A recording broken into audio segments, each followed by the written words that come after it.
J'avais 18 ans. J'avais terminé mes études en conservatoire et tout allait bien. Je n'étais ni belle ni intelligente. Je n'avais pas de vêtements coûteux, pas de talent sortant de l'ordinaire. Bref, je ne représentais rien. Mais tout allait bien. La pénurie commençait. Les rêves que maman avait fait de me voir donner des leçons de musique comme elle ne se réalisaient pas. À présent, ma mère ne trouvait plus assez d'élèves. Moi, il m'arrivait de tomber sur un travail occasionnel.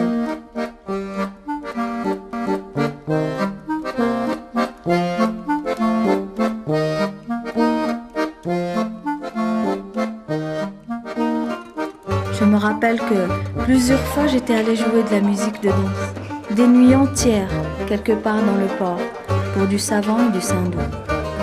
Alors, tout allait bien. Vint ensuite un travail régulier, tous les samedis dans un club de cheminots, pour du pain et du sucre. Ainsi, tout allait bien. Je jouais d'abord l'international, puis du Bach, puis du Rimsky-Korsakov, puis du Beethoven. Mais je ne pouvais pas vivre du seul travail du samedi.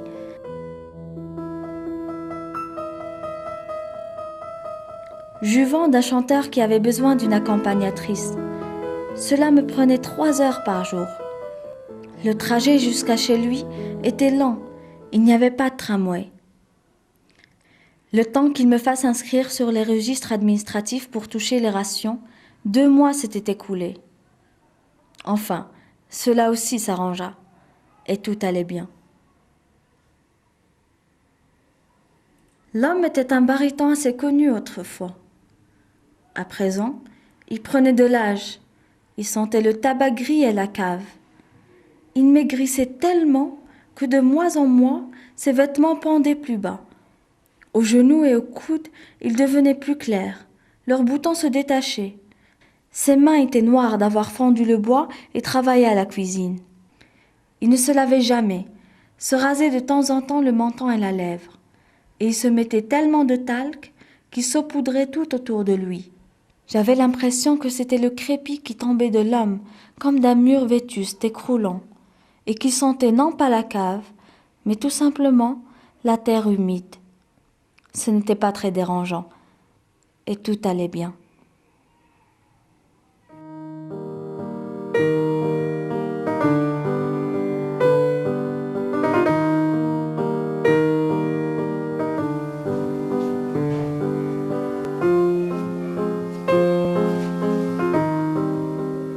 Sarah, Me disait-il. pourquoi donc êtes-vous si mince? On n'arriverait à rien avec sa jeunesse seulement. Il faut avoir des formes. Et vous avez pâte de poulet, une gompette de chèvre et une poitrine de chat. Qu'allez-vous devenir, mon enfant, avec une tournure pareille? Il se désolait sincèrement pour mon avenir.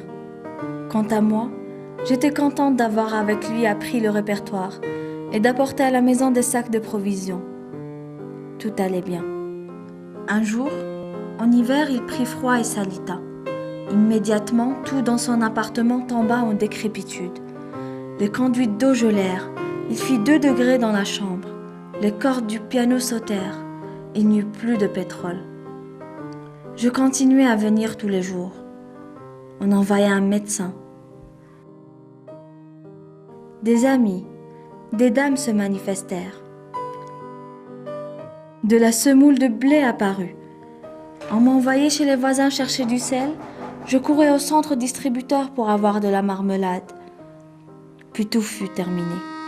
L'homme mourut sur ses draps sales, sur sa tête d'oreiller déchirée. Il y eut beaucoup de tracas avec son enterrement. Durs étaient ses soins à donner aux morts.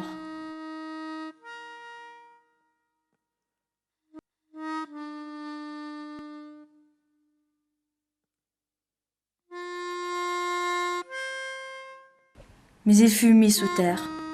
Tout allait bien. Idiote est la démarche de rattacher son avenir à un vieil homme qui n'a plus vraiment de futur. Pas très brillante non plus, l'idée de vouloir s'en sortir. de vouloir à tout prix manger, seulement manger et pas plus, pas mieux. Comme si la vie devait se résumer à survivre. Pas d'autre but ne saurait être important? En fait, non.